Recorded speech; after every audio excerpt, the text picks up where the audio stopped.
Voici un exercice classique de trigonométrie, où il faut calculer des longueurs.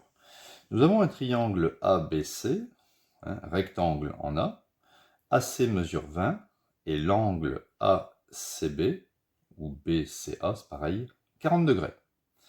Et il faut calculer ici la AB, la mesure de AB, et ensuite calculer l'hypoténuse BC à 10-1 près, c'est-à-dire arrondi à un chiffre après la virgule. Alors, dès qu'il s'agit de trigonométrie avec des angles et des mesures, tout de suite, un moyen mémotechnique, vous écrivez Kasotoa. C'est assez simple à retenir, Kasotoa. Ici, on verra que le cosinus, c'est le côté adjacent sur hypoténuse. Le sinus, c'est côté opposé sur hypoténuse. Et la tangente, côté opposé sur adjacent. Alors, première question. Il faut calculer AB.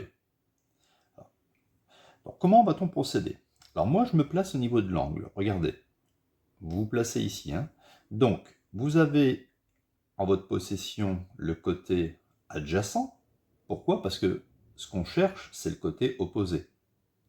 On n'a pas du tout l'hypoténuse, on n'a pas d'information. Donc ça, c'est le côté opposé. Vous voyez, O. Et vous avez le côté adjacent. Vous regardez la formule avec O et A. O et A, c'est la tangente. On peut donc écrire tangente de 40 degrés est égale à côté opposé, c'est ce que j'ai mis ici, sur adjacent. C'est-à-dire AB divisé par AC. Ce qui fait tangente 40 degrés est égal à AB que je cherche, divisé par AC qui fait 20. Et ensuite, on fait un produit en croix. Donc ici, on a un 1. AB fois 1, ça fait AB. AB fois 1, ça fait AB, est égal à 20 fois tangente 40. Alors, il vaut mieux mettre 20 fois tangente 40 que tangente de 40 fois 20. C'est préférable. Donc ensuite, on prend la calculette. 20 fois tangente 40 degrés. La calculette doit être en mode degré. Et on obtient AB qui est à peu près égal à 16,8. Donc ce sera des mètres. Voilà. Deuxième question. Il faut calculer, donc ici je peux le mettre, à peu près 16,8 mètres. Il faut calculer l'hypoténuse. Alors bien sûr, vous pourriez faire le théorème de Pythagore, puisque le triangle et rectangle en a, mais ici on a une valeur approchée. Donc il vaut mieux travailler avec la trigonométrie. Donc, si on travaille avec la trigonométrie, on se place au niveau de l'angle, on cherche l'hypoténuse,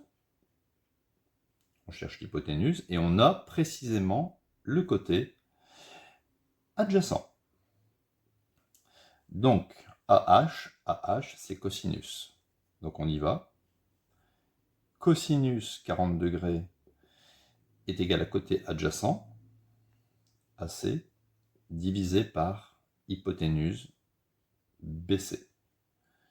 Cosinus 40 est égal à AC, ça fait 20, divisé par BC. Et donc ici, petit produit en croix tout simple, BC sera égal à 20 fois 1, 20 fois 1 divisé par cosinus 40 degrés. Voilà. Donc on va calculer ça, bien sûr, à la calculette. Donc on fait 20 divisé par cos 40, et on trouve, arrondi à un chiffre après la virgule, 26,1 mètres. On n'oublie pas de le reporter ici, au niveau du triangle rectangle. D'accord? Et bien sûr, le triangle est rectangle, donc on aurait 26,1 au carré, qui serait égal à 20 au carré plus 16,8 au carré.